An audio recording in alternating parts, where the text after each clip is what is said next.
Welcome everybody to week 2 as we discuss all the things that happened this past week from the May 22nd to May 28th, which is tomorrow. We had games 4 and 5 of the Golden State Warriors versus Dallas Western Conference Final, games 4 and 5 of Boston and Miami, and now we're going to preview game 6, and then we'll talk a little bit about some stuff that's going on with UofL with the new football transfer commit. We got baseball postseason and the hire of Milt Wagner. Then, of course, we got UK tennis, which made a very unique championship run this year. And then baseball for UK. And then we got, of course, NHL playoff updates. As you know, I'm Tyrone, TStalls, and we have with me Jordan. Drizzy here. Yes, sir. So, Drizzy, first topic, NBA playoff conference finals. You know, we had the Mavs Warriors, of course. Kind of how we said last week, we knew exactly what this was going to be. I know game 4 wasn't exactly what we thought it would be because the Warriors just apparently couldn't shoot that game, and the Mavs had the best shooting night of the series. So, you know, what was your thoughts on that series and how, it wrapped up? Well, like last week, like we said, we knew how we thought it would end up, Warriors taking that. Game 4, just maybe an anomaly. Who knows if they just wanted to get back home and win there. I mean, you knew Dallas wasn't just going to lay down. They were going to come out with some fight. Yeah.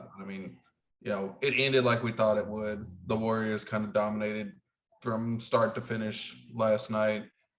They pulled away, and Dallas ran out of juice at the end. It made a comeback, but as everyone knows, sometimes when you make that comeback, there's not enough left in the tank to finish that off. Exactly. I said this before. Well, I always thought this when a team was up 3-0, of course, they're usually playing that fourth game at the other team's place. I feel like they want to win in their own place, in their own bed, and celebrate at their own place. So they'll probably just, we're going to lose this game. Let's rest up and go win back at home. I think the Warriors did that in game 4, which, they kind of put up a fight at the end. So maybe they're like, you know what, I don't want to wait. But, it was a little bit too late at that point. They scored 39 points in the fourth quarter, and they cut that deficit down to where they only lost by 10 after trailing by, I think it was 29. 30 points in this game. Like, they were trailing by a lot, which, of course, like I said, the Warriors had the best shooting of that series going, and you had Doncic going off for 30, 14 rebounds, 9 assists in that game. And then, of course, it's a Steph Curry, which is one of the greatest point guards of all time. So it's crazy to say this. He had only 20 points. When you only have 20 points from Steph Curry, you still think, they can still pull out the win, but obviously not in the playoffs and not against this hungry and, pretty much scratching for something, another game in the Mavericks. So they're scratching for another win in another game, and they got that just to get, demolished in game 5, of course, like we knew was going to happen. So, but yeah, so now we got the Golden State Warriors in another conference finals, which, they're doing this without KD. They're doing this where they said, they're at the old age at the end of their road with the big 3. I don't think they're at the end of the road. They just showed it. And as we mentioned in our last podcast, go check it out if you haven't heard it. But as we mentioned, they did exactly what you're supposed to do in the draft. They drafted players. They're homegrown, built them up to something big with the big 3 and Steph Curry, Klay Thompson, and Draymond. And, they got championships out of those 3. And, of course, they had KD added. But, it was really those big 3 right there. And now they're doing it again with Poole and Cooley, Kuminga, not Cooley, but Looney. I think it's huge. They got another big 3 right there. And then whenever Wiseman comes back, that's another homegrown kid they have. So I think the Warriors are going to be here to stay. They had a topic about this on SportsCenter. I was watching JJ Redick debate it with Stephen A. Smith. Who do they think will have, more championships in the future between Golden State Warriors and the Celtics? And he said the Celtics, and I agree. I do think the Warriors are going to get something this year and maybe next year. But as we mentioned before, there's a lot of things that go into keeping this core group together, and it's a lot of money. I don't think you're going to keep Poole on the same kind of contract he has now. You're not going to be able to keep Wiseman, down. You're not going to be able to keep them down on a low contract and expect to keep, the big 3 there.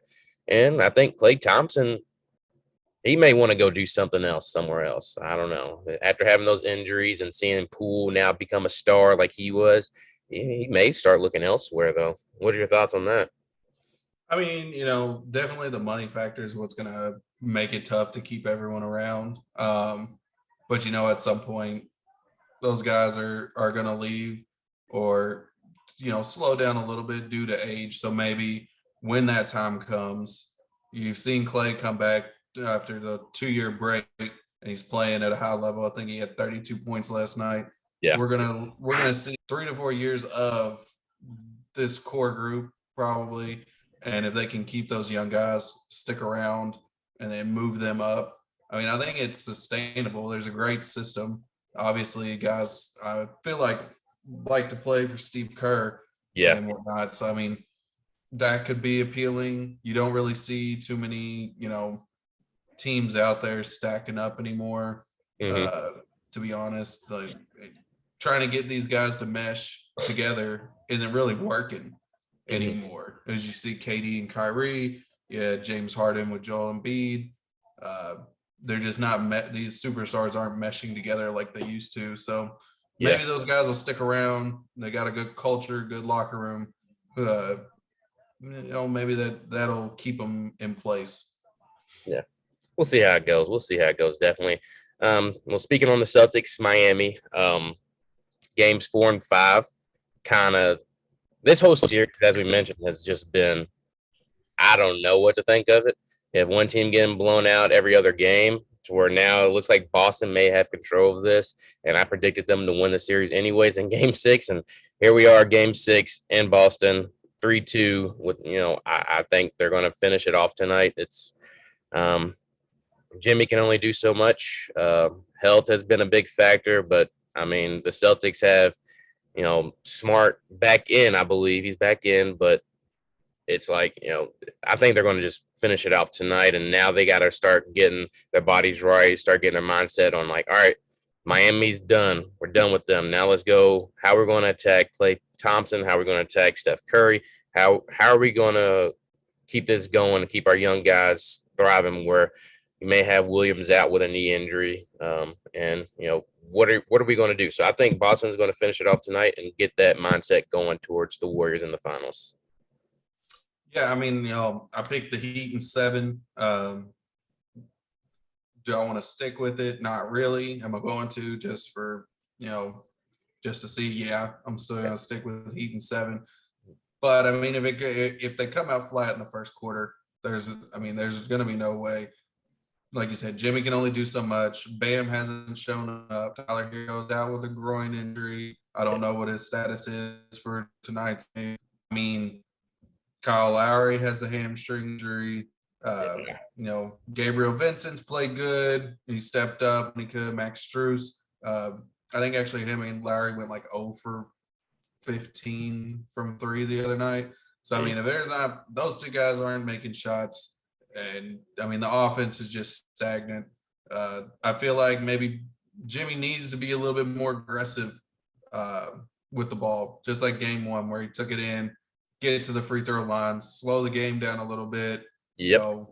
If you get in the paint, get to the free throw line, slow the game down, we can, the Heat might have a chance, but really it's all going to depend on who shows up. Yep. And I mean, if only one guy shows up, you're not going to win. So, but I feel like Heat in 7. That's what I picked. But do I feel like Boston can close it out tonight? I feel like they probably will. They're back at home. It's perfect for them to go ahead and finish it off. Warriors will have 6 days rest until the finals next Thursday. Mm-hmm. Celtics will have 5. I mean, get everyone healthy, and hopefully the finals isn't back and forth blowouts because this Eastern Conference Finals has been a little ridiculous. Yeah, I think the Celtics will bring a different level of physicality against the Warriors.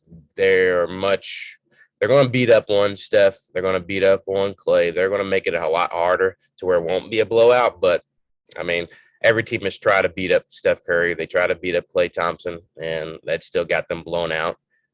So I think it's going to be a good series. I don't think it will be a blowout series where Golden State will blow them out and Boston will blow them out. I don't see the Warriors getting blown out anyways, but I see the Warriors winning it. Steph Curry will kind of solidify himself again as being probably the greatest point guard of all time when it's all said and done, if not already right now, because this man is, he's already the greatest shooter of all time. He's leading this team again back into another finals. And you can't say, oh, he had KD to help him or he had a big superstar to help him. No, he's had role players that are, coming up as stars of their own.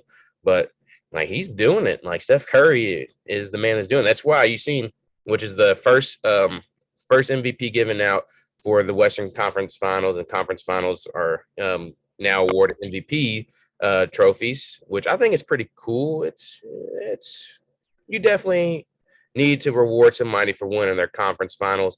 And if you have a trophy to give them for winning conference final, why not give an MVP for it? So it's called the Magic Johnson Trophy, and they gave it to, of course, Steph Curry because he balled. I mean, I know, like we said, Klay Thompson balled out in game 5 last night and dropped 32 points, but overall, that whole series, it was really Steph Curry just shooting lights out and balling, of course. So he got it rightfully. Tonight, I think that's the trophy, the MVP for Eastern Conference Finals, is going to go to Tatum, of course, because he leads the charge every night. He scored 20 points in the first half, numerous times throughout this series. I believe it was a record 4 times he scored 20 points in the first half of each time. And it's like, come on, it's going to go to him. So I think they need Brown to step up and do a lot more. Again, he's got to be more consistent. So, yeah, that's what I got in my prediction. I got Boston Warriors, and I'm going to go ahead and say Warriors in 6. Warriors in 6. I'll go Warriors in 5. Nice. I think especially the end of game 4 in the Western Conference Finals shows the depth of what Golden State has. And I think it outmatches the depth of what Boston might have down the stretch. Because in that fourth quarter, Steph, Klay, and Dre were on the bench for pretty much that whole fourth quarter. Yeah. And, you had guys like Wiggins, Poole, Looney out there that were mounting that comeback. And so I think the depth of the Warriors will be too much. I think the quickness of the Warriors will be too much. Yep. Outside of like Marcus Smart, Al Horford, I think the defense from Brown and Tatum can be a little suspect at times. And they have, unfortunately, the ability to disappear. As you said, Jason Tatum scored 20 points in the first half. I think at least on a couple of those in this series, he's disappeared in the second half. Yeah. And, we're going to need some consistency at some point from him, offensive and a little bit on the defensive side, especially it's the finals. You got to turn it up now. Oh, yeah. This is what you've been playing for. So Exactly. So there you go. You hear our predictions for the finals is going to be, for me, Warriors in game 6, and for Jordan, Warriors in game 5.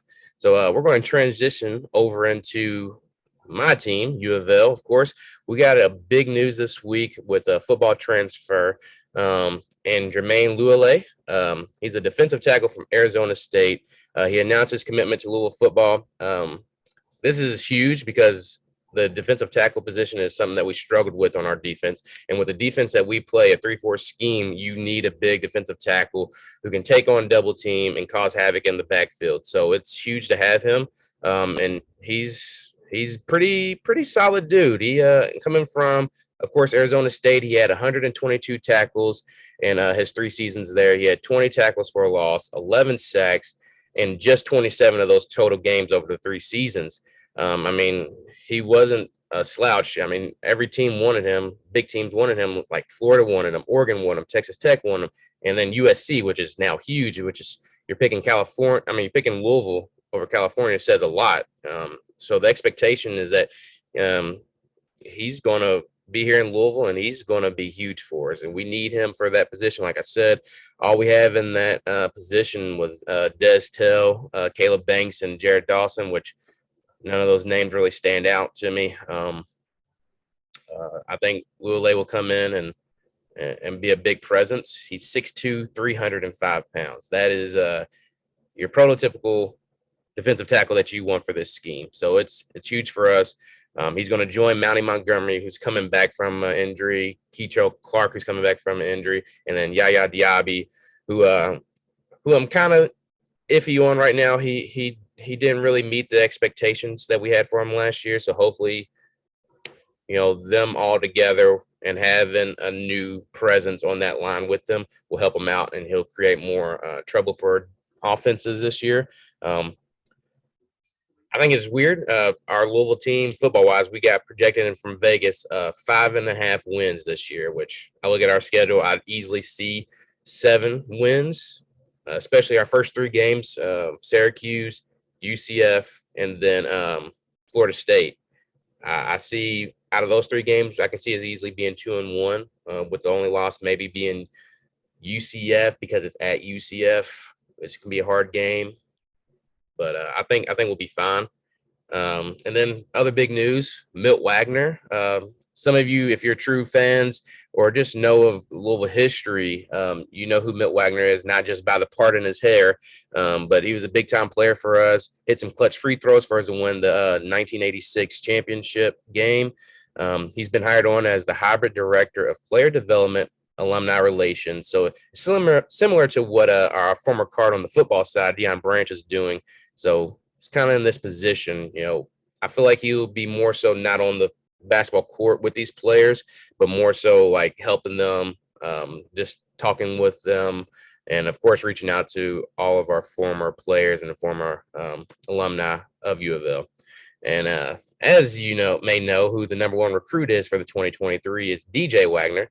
Milt Wagner is his grandfather. So some of the young generation may know him as just DJ Wagner's grandpa, but he's definitely done a lot for UofL. So see this being a win-win for us. Obviously, you can say we hired him for one reason only, and that's because we want DJ Wagner. But no, Kenny Payne said it straight and forward. This is not a DJ Wagner scheme, and I believe him. Like, honestly, this is huge for Louisville because Milt Wagner is a big guy, huge in our community. So I think it's a perfect fit. But as a UK fan, and how do you feel about that?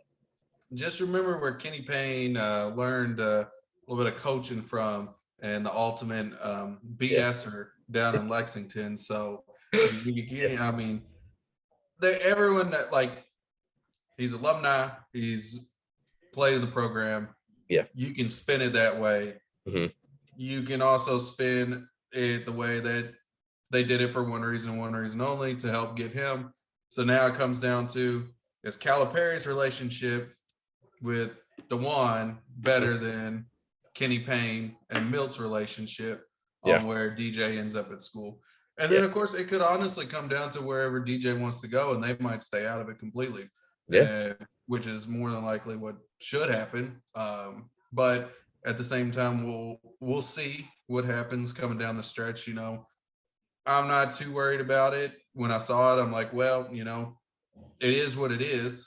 I mean, in a landscape of NIL, if they hired him on in a role to where they could still recruit him. So it's, it is what it is. Mm-hmm. Calipari's had some bad luck with people doing this, going all the way back. Cade Cunningham with Oklahoma State. Zion got, parents got a house and $5,000 a month down in Durham. James Wiseman with Memphis. I mean, him and Penny had a side bet going on to bring him in. He's had a string of bad luck with people getting hired in, kids going to that school. Yeah. Do I think it helps take the cheating narrative of Calipari away? Maybe, because he's not willing to do that. Yeah. At the end of the day, in this landscape, maybe I kind of want him to do that because the direction that we're going is not, suitable, not, what we want. But we'll see what happens. We still got some time before he's probably going to decide. And we'll go from there. It'll be an interesting piece. I'm excited to see that game this year and see if any little bit of bad blood comes back out, because I will say when It definitely Cal will. came in and Rick was still at UofL, those were some of the good games. We won almost all of them. Whoa. I mean, I think there was one. Yeah. It was it was definitely UK dominant, of course. I mean, he was getting number one recruiting every year, but still, it was a lot better than what we had with Chris Mack. Um, Oh yeah. Rick Pitino never ran from a matchup, so I think with Kenny Payne, he's not going to run from a matchup. I think with who we're projected to get in this year, with whether we get Imani Bates or we don't get Imani Bates, with who we have right now, the mindset that these players are having, and Kenny Payne taking charge and developing these players into their full potential, I think it's going to be a good matchup regardless. Thing I wanted to happen, a lot of people have been saying it, is I want DJ Wagner to make his commitment literally right before the game starts. Even if it's not with Louisville or Kentucky, it's whatever. But if he picks obviously Louisville or Kentucky during right before that game, I think it's going to make it a whole lot better, crazier. So, I mean, if he comes to Louisville, great. If he doesn't, all right. I think Kenny Payne's still going to get somebody else, still going to get a lot more talent. The thing with Kentucky, y'all got Reed Shepard coming in same year as him. I don't know.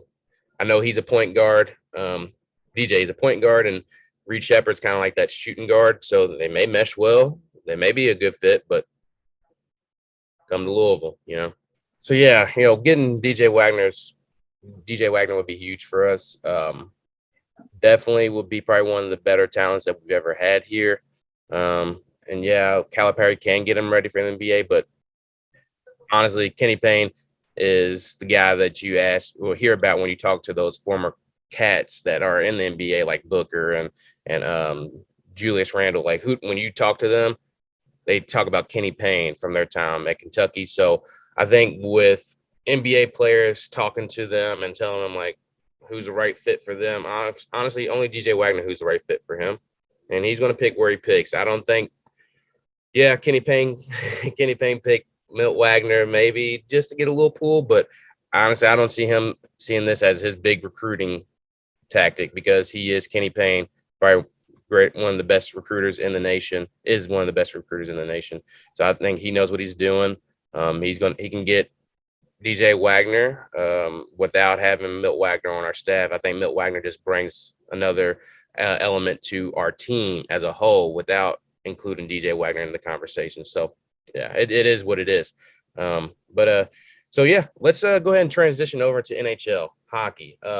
Last night I was actually watching the game that was on. I was out with my brother and watching it, and it was Calgary versus Oilers in the second period. It was 2-0 Calgary. I look away for maybe a minute or two, and I look back, it's already 2-2. And I was like, dang, that was quick. What did I miss? So I'm sitting here watching it. I'm watching like nothing's happening. Of course, they're going back and forth.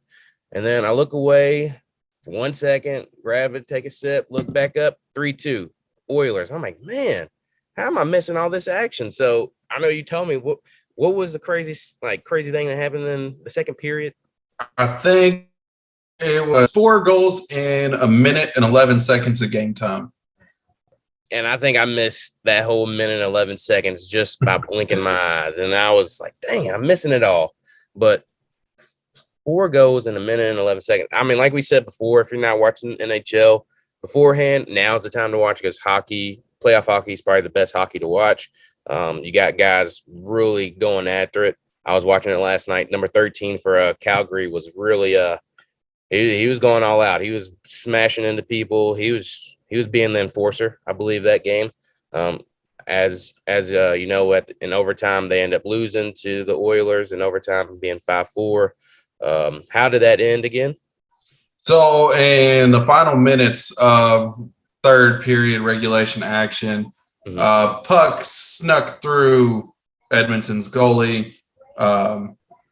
Calgary crashing the net. Disallowed the goal due to being kicked in by the skate. From my vantage point, I thought he was trying to stop himself from crashing into the goal. He had an Oiler on his back. They're both rushing towards the net. Could have been pushed into it. Came down. The league said is kicked in goal, disallowed, which was led it to overtime. And then, I mean, if you're not watching hockey, young superstar to watch, 97 Edmonton, Connor McDavid. The dude's an absolute monster. He scored the game-winning goal, the wrist shot, straight down the pipe. Mm-hmm. He's you're gonna watch. You got the superstars to watch, and I mean he sniped it down, put it in goal. Series over. Edmonton moves on to the Western Conference Finals. They'll be either playing Colorado or St. Louis. That game 6 is tonight in St. Louis. Colorado is up 3-2 in that series. So we'll see how that one goes as well. Definitely be tuning in for those because that was a great game. I missed goals, but it was a great game still to watch nevertheless. It was fun watching that hockey game with the Warriors game on next to it. And then when the Warriors was over, all my attention was on the hockey game. So it was a good game to watch. Definitely going to tune in to see how this unfolds.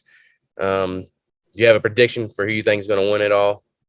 I think I'm going to stick with Tampa Bay.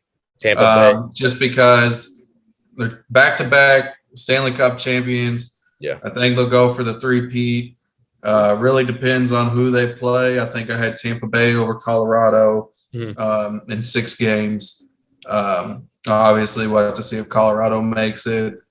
Carolina won last night over New York. They're up 3-2 in that series. That game 6 will be tomorrow night. So we should Monday, Tuesday, should have Western and Eastern Conference Finals going on in the NHL. See who makes the Stanley Cup. Yeah. Cool. Well, like I said, everybody tune in for the NHL playoffs because I think it's a good time to watch and become a fan. And we do have not local teams, but we do have a close team to us. They're not in it still, the Predators, but worth going and watching in Nashville. Nashville's a fun place to be. It's one of my favorite places to go. But so we didn't get to talk about it yet, but UK tennis did something pretty cool this weekend, unheard of. Tell us a little bit about it. Yeah. Sorry. Yeah, UK tennis made the national championship game, the first time program history that they've made the national championship game. First time they've ever made the Final Four. So I know they've got some really good guys. We even had one guy in the singles tournament this past week made it to the Elite Eight before he bowed out to, I believe, some guy from University of Virginia.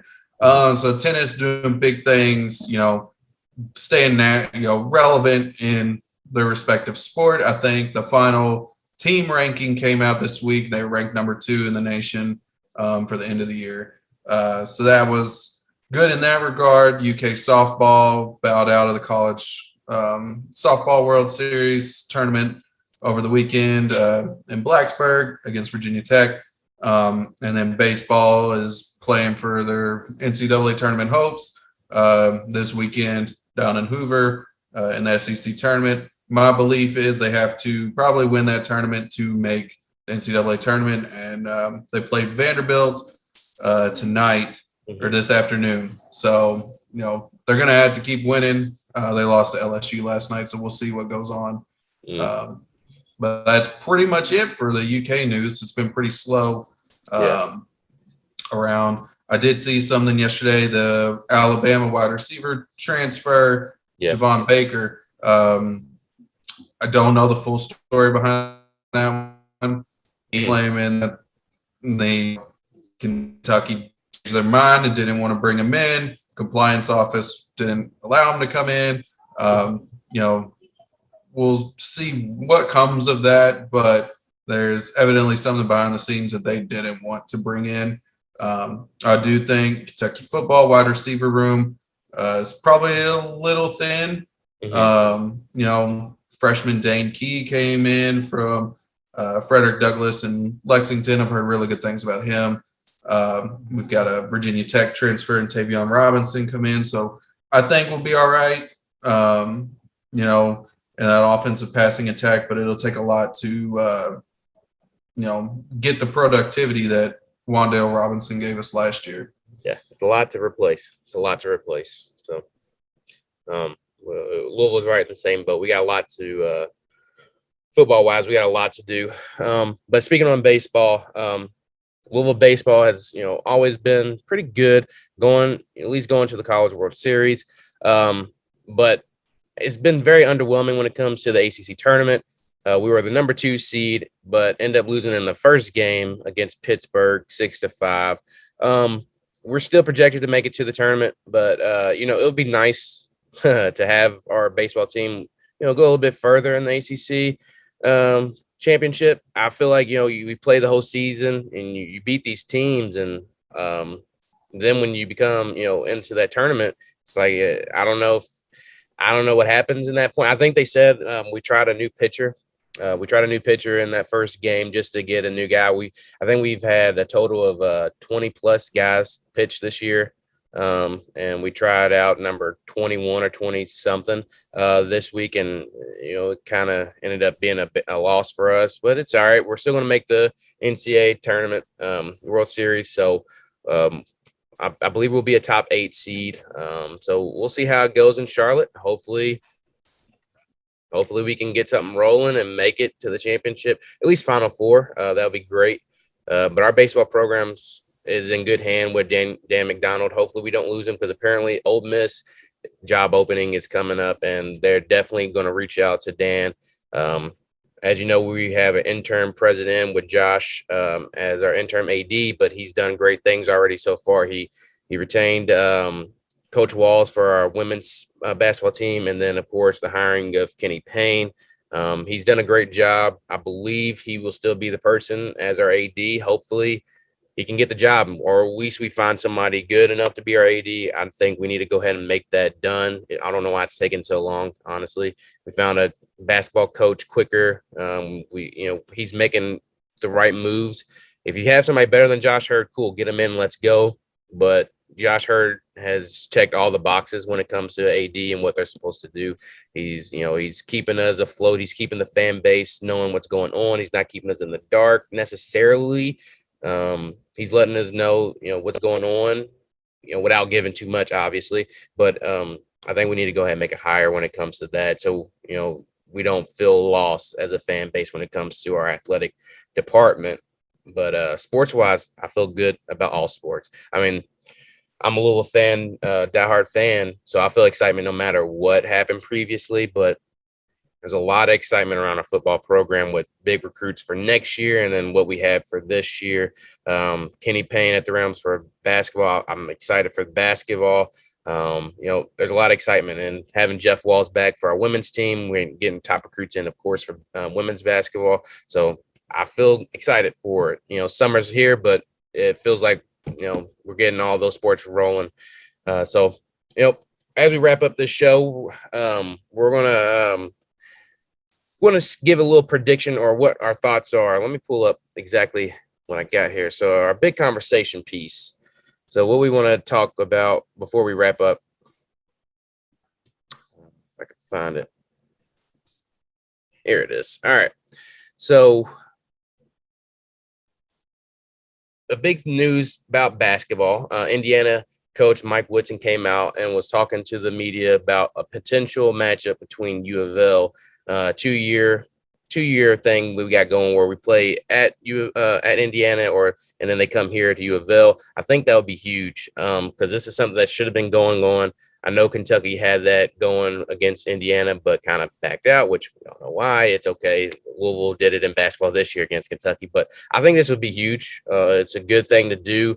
My thoughts is we should have had something like this already. Indiana's already doing it right with the Crossroad Classic. I think we need to do something like that here. What's your thoughts on that?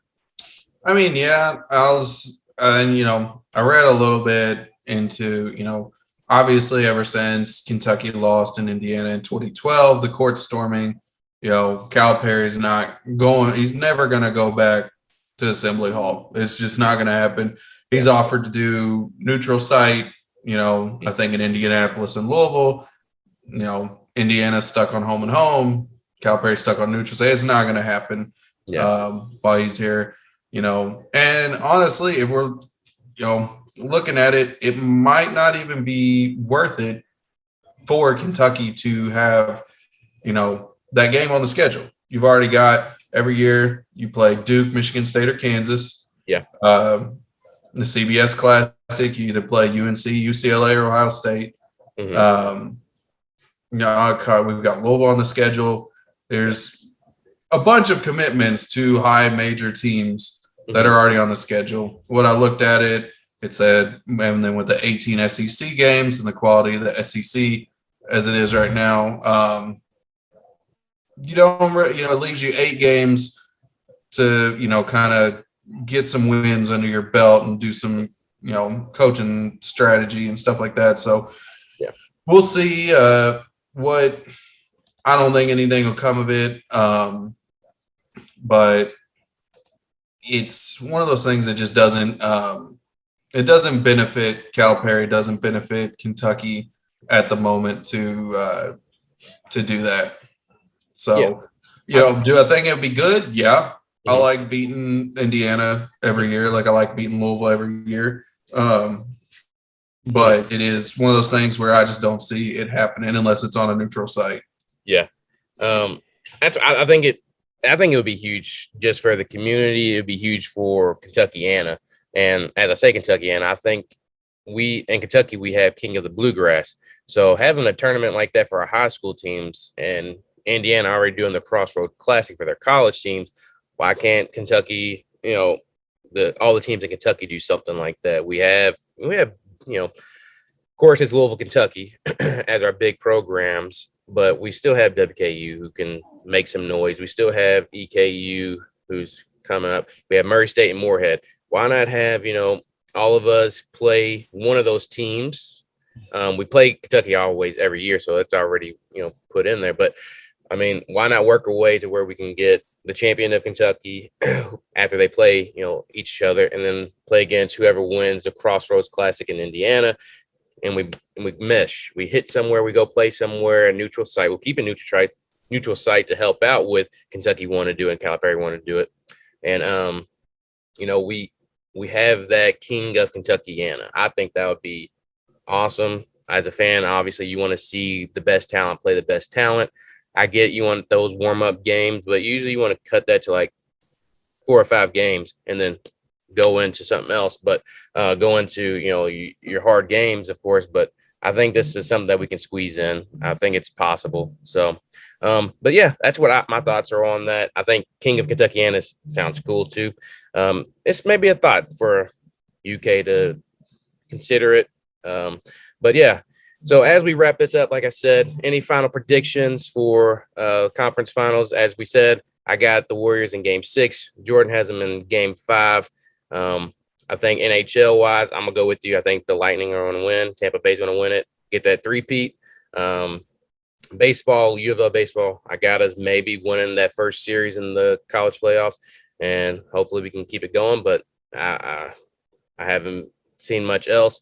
And then fun, interesting thing I wanted to leave you with. It's not sports related, but if you're the same age as me and Jordan, this is actually something you really care about because Netflix is adding old Nickelodeon shows, Kenan and Kel, Ned's Declassified, School Survival Guide, and then all of that. Those 3 shows are amazing and definitely something you want to check out. So go ahead and check it out. I know you're probably a fan of those, right? Yes, most definitely. Yeah, so go ahead and check those out. They already got Fairly Odd Parents on there, so go really live some your childhood a little bit, and of course, continue watching the playoffs. Continue tuning in. We'll be back here next week to discuss all the things that we predicted finals wise, and we'll brush up and see how the NBA finals, because next week they will kick off. And next time you hear this video, we'll discuss what's been going on in the week ahead. Thank you for tuning in. Again, I'm Tyrone TStalls. Drizzy signing off. Thank you.